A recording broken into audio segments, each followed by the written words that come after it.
Hey guys, welcome back to my next art book preview video. This week we have Realistic Drawing for Beginners by Matheus Macedo. At least I think that's how you pronounce it. Apologies to the artist if I'm getting that wrong. This one is by Rocky Nook. A quick look at the front and back here. So this is the ultimate guide to drawing detailed lifelike images. This one is a paperback. Let's get straight into it.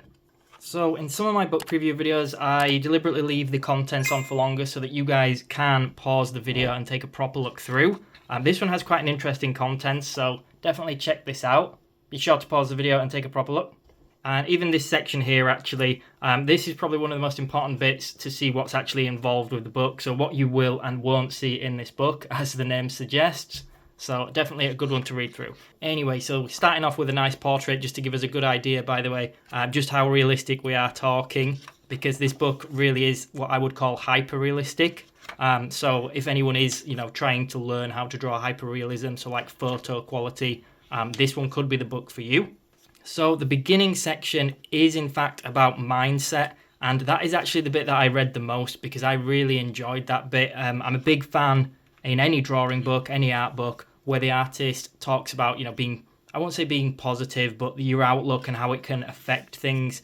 For me, it's very, very motivating. And I kind of need to hear it a lot, even if it's stuff I already know. So for me, that's sort of one of the most important things of any book because it talks about, I guess, the importance of actually having fun. And, you will do better, you will flourish if you're doing something you enjoy. As well as that, there's a lot of tips throughout. You'll probably have noticed them at the beginning and throughout in little boxes. I always like it in art books where they've got those kind of tips. Again, just small, quick, easy reminders, but I find they often go a long way. So section 2, as you can probably tell, is the materials section, and then we go into the sketching section. So it is very heavily based on pencil. I think he talks about the difference in materials like pencil, carbon, and I think the other one was graphite. You'll probably be able to tell from the images as well. And it kind of covers what I would class as fundamentals of this type of drawing. So it's not like how to draw 100 different things or anything like that, but it sort of gives you the fundamentals in terms of values, that kind of thing. And then towards the end of the book, the last section is giving you sort of step-by-steps of how to draw a few big examples. So a portrait, I think there's one on drawing hair, one on drawing animals or fur, because it uses a cat as an example. And then also how to draw a flower and a sculpture. If you've been in the art world for a little while, you'll know that, drawing sculptures is quite an effective way to study. It's something a lot of old masters use.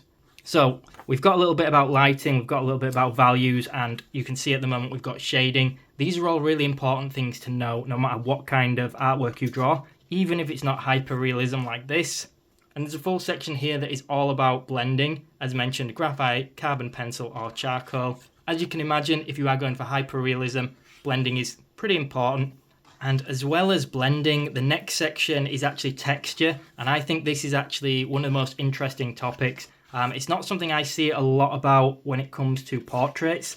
Maybe it's just because I don't look into super realism like this. But there's some really interesting stuff regarding getting like skin texture traditionally with like pencils and stuff.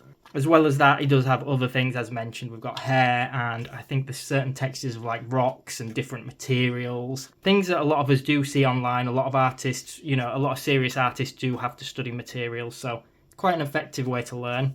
Now this book is relatively text heavy, but it kind of does it with a balance of images. For me, I don't learn too well if there's too much text, but I do like it as long as there's a lot of accompanying images that go with it. As long as it's laid out well, somewhat easy to digest, bite-sized, digestible chunks, as I call it. And then we're on to this last section. I am skipping a couple of pages at a time, by the way. It's really cool seeing his illustrations come together on this end section, though. There's a lot of tips to be picked up. And yeah, you can tell just how good this guy is as well from how good the actual illustrations are.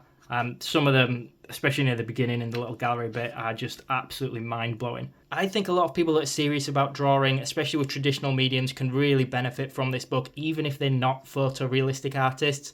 We're getting to the end now, but hopefully if you were thinking about buying this book, this preview has helped you out. If it did, make sure you subscribe to the channel so I can keep making content like this.